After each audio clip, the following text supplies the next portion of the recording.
का mini Switzerland कहा जाता है। इस टूरिस्ट स्पॉट पर एक खौफनाक आतंकी हमला हुआ जिसे देखकर पूरे देश की रूह कांप गई है। अभी तक की जानकारी के अनुसार इस आतंकी हमले में कम से कम 26 लोगों की जानें जा चुकी हैं, 17 लोग इंजर्ड हैं और मृतकों में से सभी 26 लोग मेल्स थे।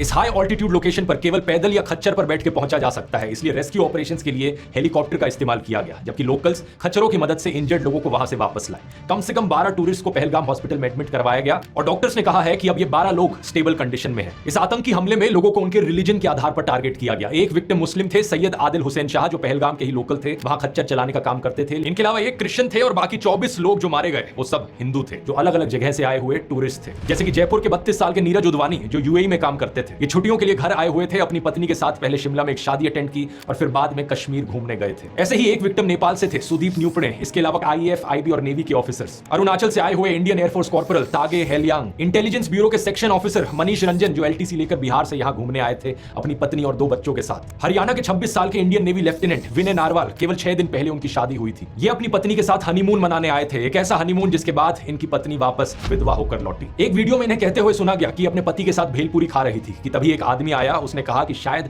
ये मुस्लिम नहीं है, और ये कहते ही उसने तुरंत गोली मार दी। उसने बोला कि ये शायद मुस्लिम नहीं है, उसने उसको गोली मार दी। कुछ ऐसा ही कहा पुणे की एचआर प्रोफेशनल असावरी ने। उन्होंने बताया कि जब उन्होंने दूर से आतंकियों को फायरिंग करते हुए देखा तो उनका परिवार सुरक्षा के लिए पास के एक टेंट में चला आया, लेकिन आतंकी वहां भी आ गए। उनके फादर को इस्लामिक वर्स रिसाइट करने के लिए कहा और जब वो नहीं कर पाए तो उन्हें सीधा गोली मार दी। मदद के लिए वहां कोई नहीं था, ना पुलिस ना आर्मी। जो लोग उन्हें वहां खच्चर पर लेकर आए थे, उन्होंने असावरी, उनकी मां और एक फीमेल रिलेटिव को रिटर्न जर्नी में मदद की। तो बहुत सारे घोड़े वालों ने भी मतलब घोड़े पे लेके गया था, उनको हॉस्पिटल पहुंचाया। मेरे अलावा भी बहुत सारे ऐसे लोग हैं जिन्होंने कंधे पे उनको उठाया है हॉस्पिटल पहुंचाने के लिए। बाद में करीब 20 मिनट बाद इंडियन आर्मी वहां पहुंची और उन्हें रेस्क्यू किया।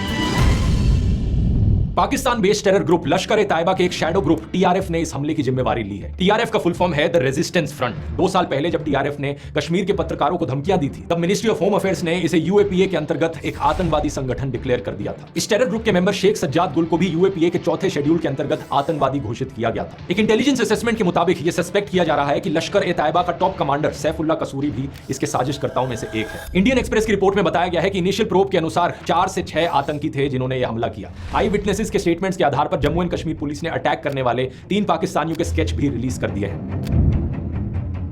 एक सरकारी सोर्स ने द हिंदू को बताया कि हमलावरों में से 2 ऐसे कश्मीरी युवाओं के होने का शक है जो 2018 में पाकिस्तान चले गए थे। अनंतनाग का आदिल गुरी और पुलवामा का एहसान। सरकारी सूत्रों ने बताया कि इन्होंने रिसेंटली पाकिस्तानी आतंकियों के साथ इन्फिल्ट्रेशन की और इनके मूवमेंट के बारे में कुछ इनपुट्स मौजूद थे। टाइम्स ऑफ इंडिया में राजशेखर झा की रिपोर्ट में एक सूत्र के हवाले से कहा गया कि पहले से इनपुट्स थे कि अप्रैल के पहले हफ्ते में आतंकियों ने कुछ होटलों का पूर्व परीक्षण किया था, इसलिए कोई इंटेलिजेंस फेलियर नहीं था। इंटेलिजेंस इनपुट्स होने के बावजूद अटैक हो गया। इससे दोस्तों पुलवामा हमले की याद आती है।